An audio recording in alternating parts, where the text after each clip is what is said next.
Mr. Beloe, what about the climate financing? We have heard that the developed countries, they have already made some kind of commitments that they would finance in this sector, and but what is the status of this fund? Well, I mean, I think the place to start with this is quite how substantial the climate change threat is to development finance as a whole.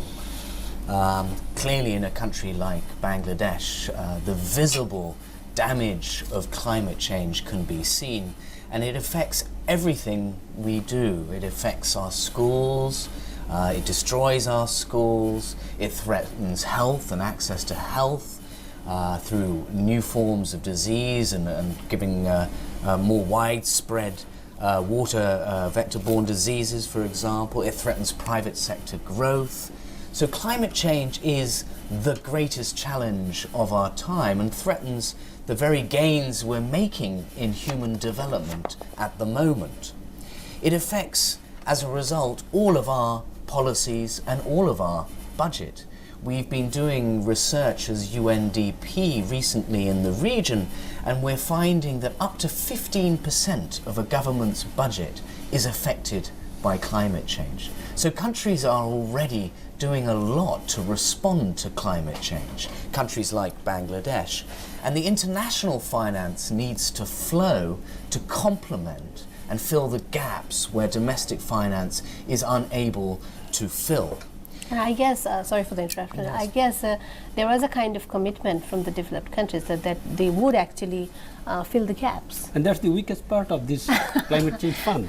That's the weakest part, because because the commitment of the development partners, especially those of the developed country and those who contribute more in deteriorating the environment, maybe their participation is not satisfactory. Sorry, please, you can continue.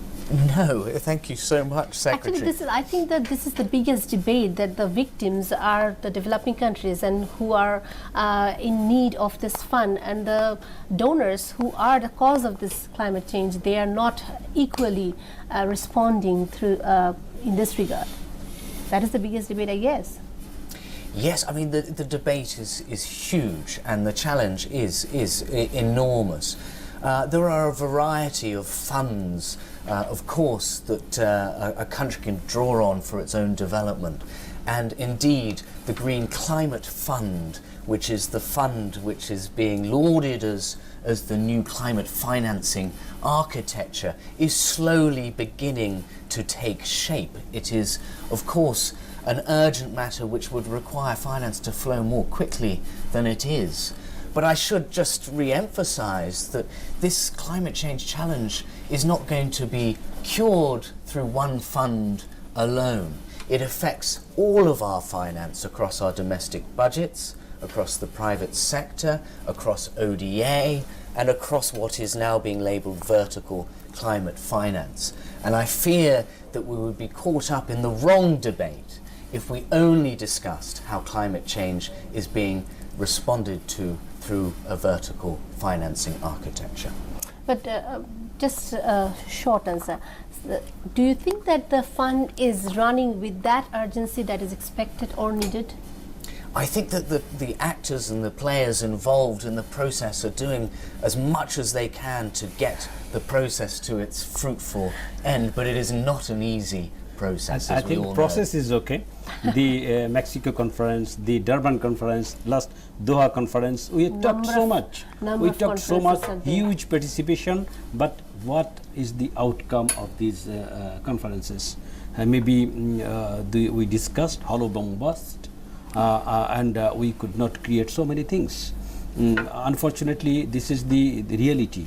But as the developing country, as the worst victim of the environment, these climate effects, we need to get much more fund. And at the same time, I want to add only one point, that Bangladesh government from its own has created the Climate Change Trust Fund, and which is about, government by this time contributed about $300 million.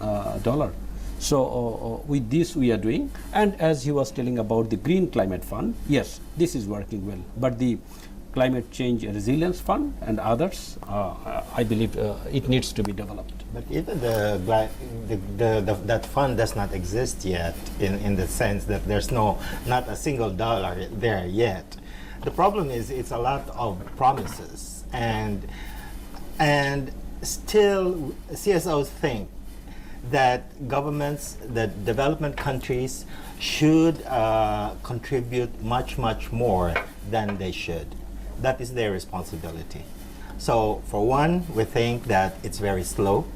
The Green Climate Fund is still being set up, and it's not still not on stream. Number two, the commitments are not really that big, not that big, not even strong. It's I mean, where is it? You know, we have actually issued a statement in Doha, computing what we think the U.S., UK, and the other countries should be giving as compensation, in a sense, for what they have done in destroying the climate. So a lot has to be done, and nothing has been done either. And the same thing happened in the development assistance also. That the globally it was supposed to be 0.7% of GNI of the developed countries for the developing countries, but till now it is about less than half. One thing I would I would like to be clarified, that what do you think the government should do in developing countries? Like you have already said that the commitments were not enough or not even big enough, but what do you think the governments should do, just to get the commitments or get the funds, or what is the role that is expected from them? There are several aspects that they have to do. One is that there are actually windows that are already there, such as through the World Bank, and they should try to access that. Number two, they should negotiate for having the Green Climate Fund on stream and get that funded, and then get that on track.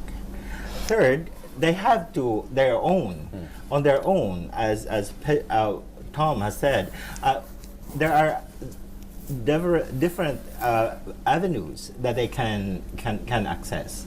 So for the government, there are many. It's a big problem, but at the same time, there has to be a multi-action that they should take to address the issue.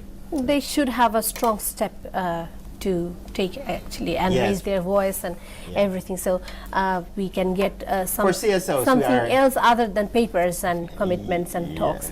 Okay, so what is the point of view of Mr. Choesni? Because Indonesia is an island country, and I think they are also facing the problems of climate change. Yes, for sure. We have the some quite similar one, but we work together. This is the one that I actually, even the global partnership emphasize. We know that the fund would be limited for whatever reasons, many reasons, but the thing is that working in partner, we can go what we call it beyond aid. We may have quite similar fund of money, but we could improve the effectiveness. For example, one of the things that we are working is, for example, the knowledge sharing. The knowledge sharing is not merely asking for new funds to work together, but for example, if Bangladesh, if Indonesia has some best practices, we call it, it could be shared to other countries. Okay, so one thing we don't believe the best practice. What we believe is the best fit, in the sense of this best practice done in Indonesia may not be implemented in Bangladesh. It must be adjusted into local. Obviously. Of course. That is the sense of development nowadays.